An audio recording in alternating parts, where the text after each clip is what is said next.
वो यही एक बड़ी राहत है जिसका हम जिक्र कर रहे हैं और अमूमन एक बड़ा वर्ग जिसके बारे में इंतजार कर रहा होता है। तो इनकम टैक्स पर बजट में बड़ा ऐलान हुआ है और अलग अलग वर्ग अपने लिए कुछ चाह रहा था, किसे क्या मिला, नहीं मिला, कितना कम मिला और मिलता तो क्या होता। ये ऐसे सवाल है जिस पर दिन भर चर्चा होगी। महिलाएं हो, किसान हो, मजदूर हो, व्यापारी हो, कारोबारी हो, उद्योगपति हो, सभी की उम्मीदें होती हैं। हमारे साथ हमारे deputy news editor Vinod Lamba जुड़े हुए हैं। विनोद, आपके साथ भी कोई मेहमान है, जरा बातचीत कीजिए। अब तो महामंथन होगा, किसको क्या मिला, कितना मिला, और दो बड़े सवाल तो साथ साथ चल ही रहे हैं कि इस साल 9 राज्यों में विधानसभा चुनाव है, अगले साल लोकसभा का चुनाव है, तो विपक्ष तो चुनावी बजट ही कहता हुआ नजर आ रहा है। देखिए, निश्चित तौर पर शुक्रिया जीनत। चुनावी बजट है या लोगों के हिसाब से बजट है, मिडिल क्लास को जो मिला है वो सबके सामने है। हमारे साथ सांसद साहब हैं माफ कीजिएगा, चौधरी धर्मवीर जी महेंद्रगढ़ और भिवानी से भाजपा सांसद हैं और बजट की सर एक बार आपकी इजाजत से एक कॉपी, बजट की कॉपी लेके बैठे हैं और बड़ी बारीकी से सवाल भी पूछते हैं लोकसभा में और अपने सवाल किसानों से जुड़े हुए रखते हुए। सर, स्वागत है जी मीडिया पर। आपका पहला सवाल यही है, पूरा बजट का अभिभाषण आपने सुना, कॉपी में भी आप आकलन करने बैठे हुए हैं, क्या मिला, कितने की उम्मीद थी? देखिए, उम्मीद नहीं, सरकार कोई भी हो, केंद्रीय मंत्री आज के दिन बजट पेश करता है और आज सीतारमण जी ने बजट पेश किया है।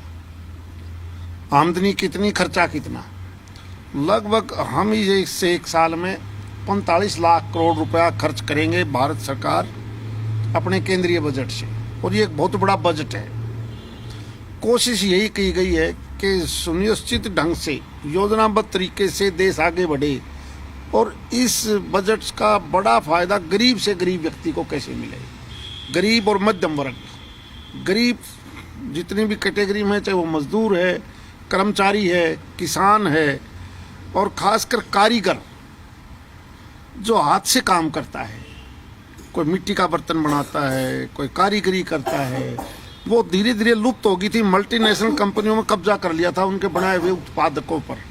अब इस बजट के बाद मुझे लगता है ये देश इस तरफ बढ़ेगा। गांव और शहर का वो जो गरीब तबका था, जो बहुत बड़ी संख्या में है, उसको बहुत बड़े बेनिफिट दिए गए हैं ताकि ये देश पुराना भारतवर्ष जिसको हम कहते थे उस आगे चलने की ओर अग्रसर है वे बजट है। दो आखिरी सवाल, आपको भी जल्दी निकलना है। जीनत, आप सवाल अपना नोट करके रखिएगा। एक सवाल मैं आपसे ये पूछना चाहता हूं कि मिडिल क्लास के लिए क्या है, टैक्स स्लैब में 7 लाख तक घटा दिया, वो समझ में आ रहा है और उसको तमाम जो मीडिया चैनल है, हम भी जी मीडिया भी ग्राफिक्स के जरिए समझा रहे हैं।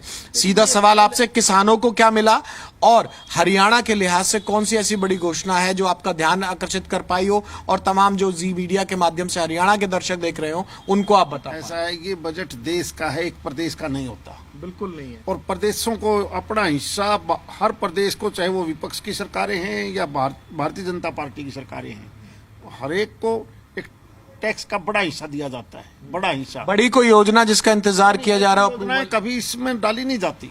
वो तो एक बजट है कि हमारे पास इतना पैसा आएगा, इतना पैसा हम स्टेट को देंगे, इतना पैसा हम इस सेक्टर पर करेंगे। किसानों के लिए नहीं, आर्थिक तौर पर किसान को हमने आगे कैसे बढ़ाना है, उनको हमने डीएपी यूरिया की बजाय ऑर्गेनिक फसल की तरफ कैसे ले जाना है, उनमें हम क्या नहीं विनोद पूछिए, सोनीपत में रेल कोच फैक्ट्री का ऐलान भी देश के बजट में हुआ था।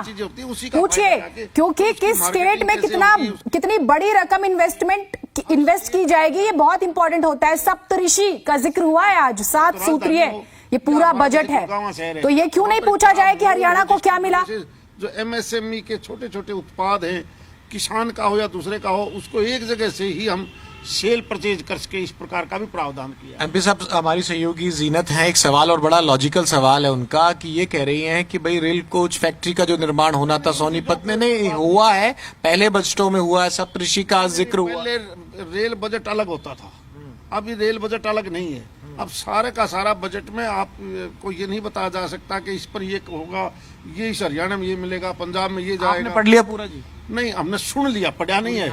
लेकिन केवल अभी तो माननीय सीतारमण जी का भाषण सुना है, अभी किताब पढ़ी नहीं है। कहाँ ले जाएगा? चलो ठीक है, आपने कहा कि इसमें राज्यों के गरीब के हित का बजट है, ये देश को आगे बढ़ाने का और गरीब से गरीब आदमी को जीवन स्तर सुधारने का बजट है। जो पॉलिसीज सरकार अपनाने वाली है, जो व्यय और व्यय की बात की कि बड़ा बजट है, फ्यूचर फॉरवर्ड देखते हुए, फ्यूचर प्लानिंग के हिसाब से देश को आगे ले जाने का, इन सारी परियोजनाओं के हिसाब से, इस बजट के हिसाब से, जो भी आज पूरा अभिभाषण आपने सुना वित्त मंत्री मैडम का, उसमें क्या लगता है कि हरियाणा इस पूरे की तुलना में ये बजट बहुत एक संतुलित बजट है और इतना बड़ा पैसा, ज्यादा से ज्यादा पैसा गरीब किसान पर, मजदूर पर, कारीगर पर, उन पर खर्च होगा। और जो छोटा कर्मचारी है या छोटा जिसकी इनकम थी वो भी बढ़ा के 5 से 7 लाख रुपए तक की कर दी, ताकि 7 लाख रुपए तक की आमदनी जिसकी साल भर में है उसको कोई टैक्स देने की। एक किसान होने के नाते और एक जो कहते हैं ना कि बेबाक नेता होने के नाते सवाल मैं आपसे पूछूंगा, और मैं ये उम्मीद करूंगा कि आप बीजेपी सांसद होने के नाते जवाब ना दे। 2 बार के सांसद हैं और आप पार्टी में सम्मानित हैं। 10 में से नंबर अगर ओवरऑल दिए जाएं, क्योंकि आप पढ़ते हैं, लिखते हैं, मैंने देखे हैं आपके सवाल लोकसभा में, एमपी साहब कितने नंबर देंगे? देखो, ये कोई नंबर देने की या उसकी चीज नहीं है। आज बजट आया है, बजट आने के बाद क्योंकि किसी चीज का असर जी आप ये मान के नहीं चलते कि आज कॉपी मिल गई आज ही उसका आपको असर दिखाई देगा। बहुत सी योजनाएं ऐसी होती है जो 2 महीने में, 3 महीने में, 4 महीने में उसका असर आता है। तो मैं मान के चलता हूं कि इसका अच्छा असर आएगा।